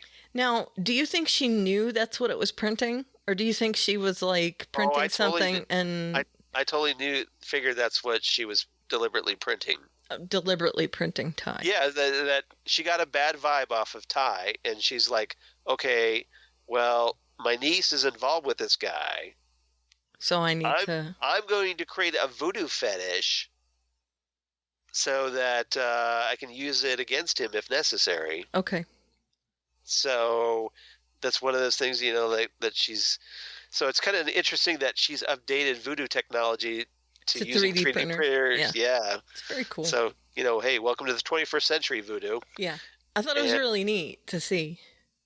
I just didn't realize it was all through the episode. I saw it. Yeah.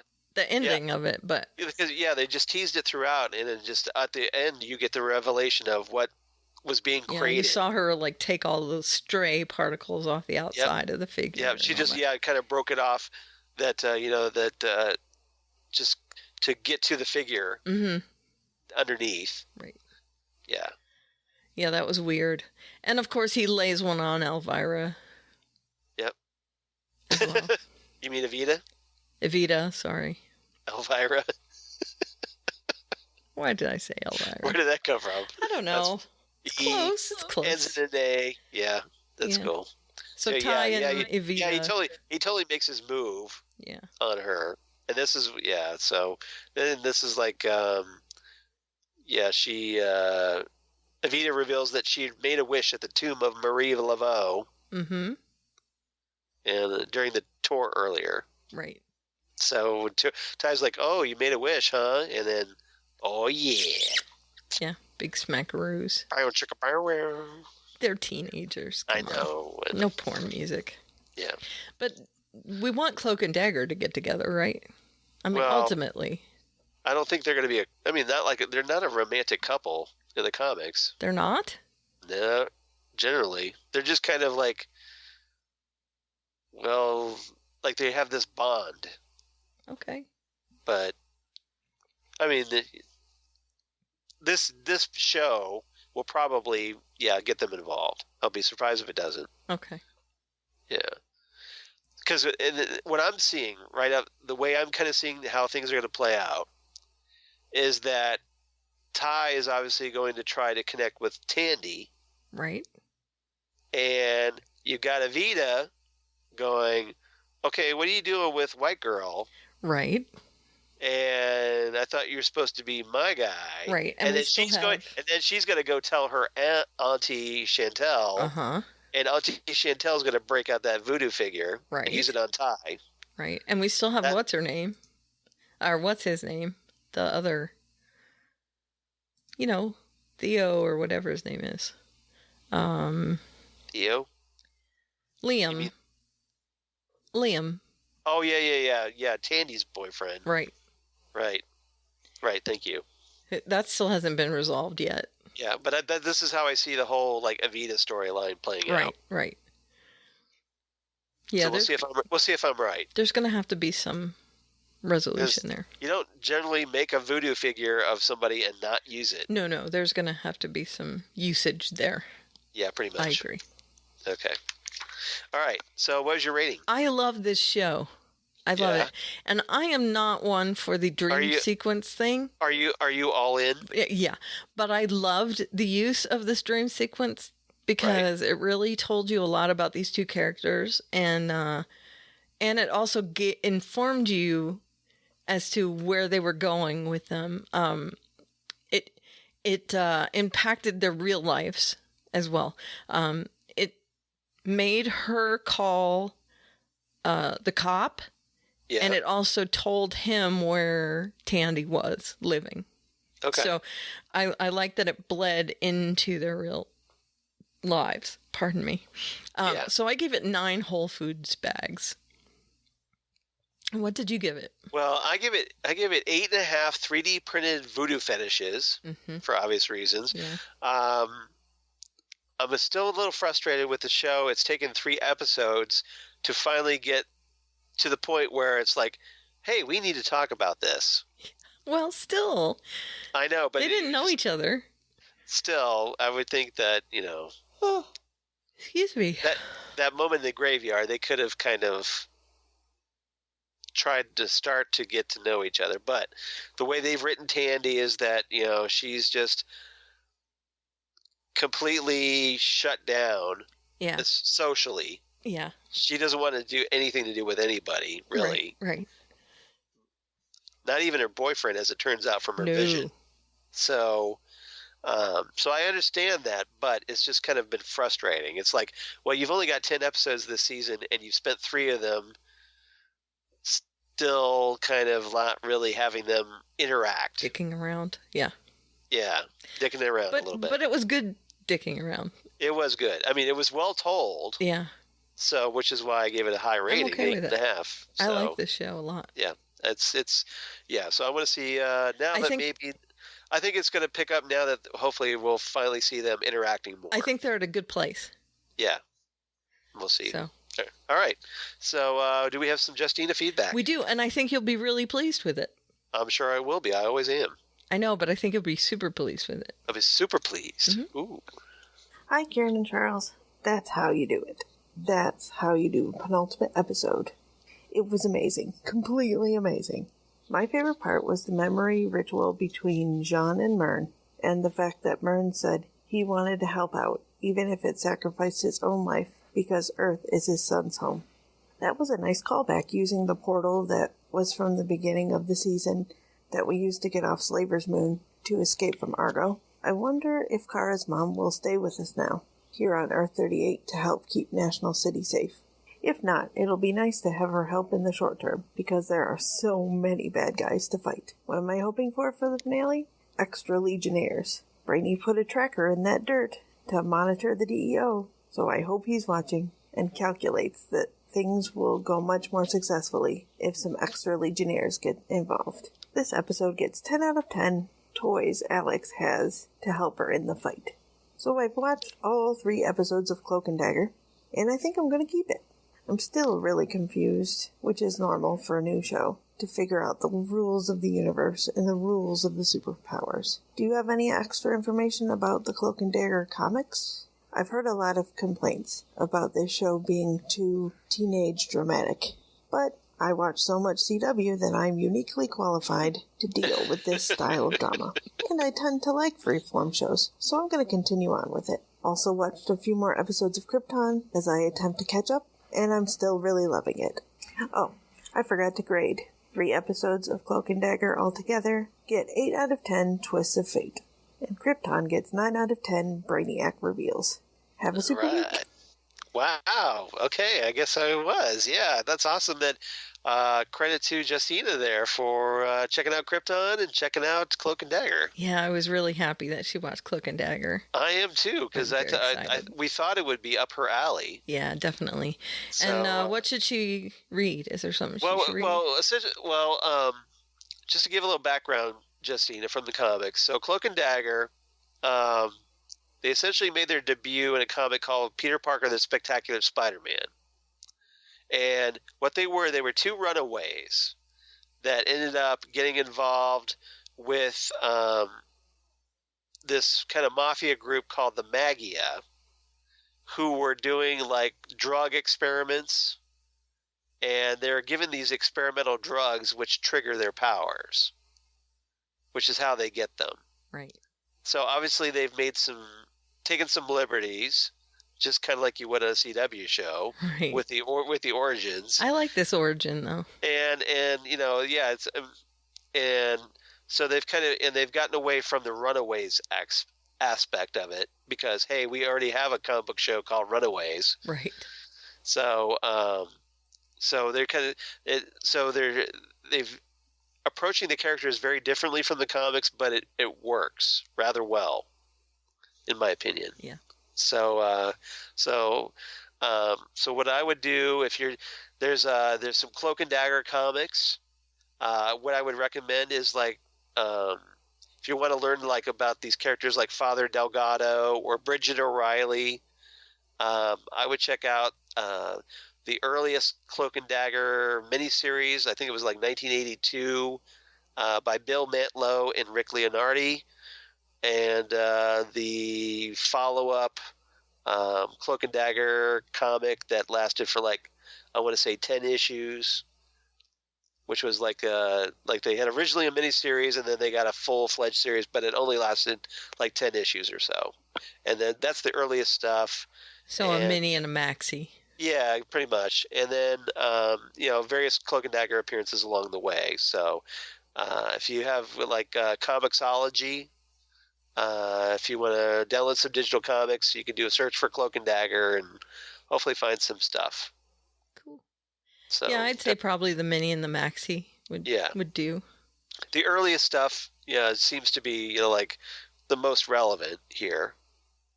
So okay, cool. Yep. So definitely check that out. Anything by Bill Mantlo, because he was one of the co-creators with Ed Hannigan of Cloak and Dagger, so he knows them and developed them the most. So excellent. All right. And that is Charles's Comic Corner. Yeah, thank you.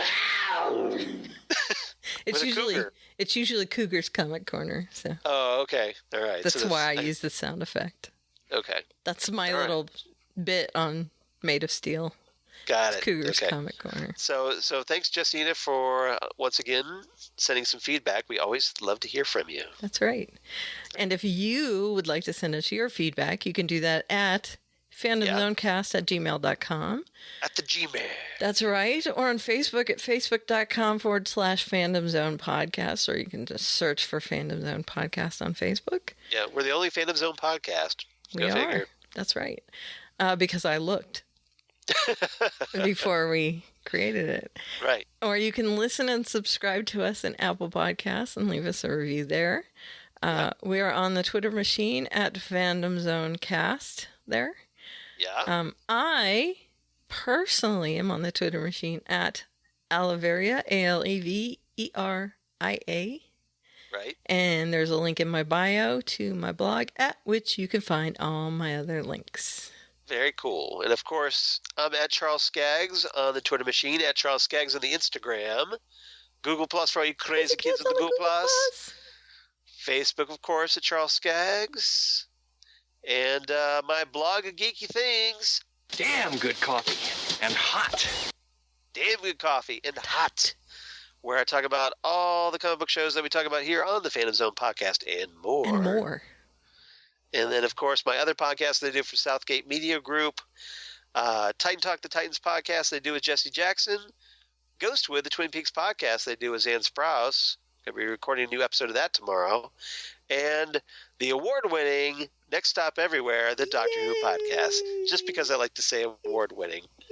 With that, I also do with Jesse Jackson. Yeah. Again, just throw money. Well, still. All right. I can't throw money yet. Next week. Monopoly money. Next week. I don't even know where my Monopoly game is. Look at all the boxes behind me. All right. It's in there somewhere. My desk will be here in 2 weeks. Woo, you get a desk? You'll get to see my new office in 2 weeks. Right. Upgrade. Yeah. I'll be All so right. happy. This Karen's studio is being built as we speak. No, not as we speak, but as soon as my monies arrive. The monies. Well, that definitely helps, doesn't That's it? right, yes. All right. We saw a picture of the check today. Exactly. So thanks, everybody, for listening. That's right. So next week, we're going to talk about, hey, no more Legion, but we still have the season finale of Supergirl to talk about. That's right. We'll have more Cloak and Daggers. And guess what? Yeah. Luke Cage's. Luke Cage, That's season right. 2 debut. So right there's your shows for the week. Sweet Christmas. Sweet Christmas. Yeah, we get the first episode of that. We're recording this on a Wednesday. 2 days from now, we get to start binge watching Luke Cage. That's right. So that's coming up soon. Sweet Christmas. Yay. So look forward to that, guys. Yeah. I know. So you thought we had no shows for the summer? Well, guess what? We do. Guess again. Surprise, surprise, Surprise, surprise, surprise. All right. All right. We'll talk to you later, guys. Bye, everyone.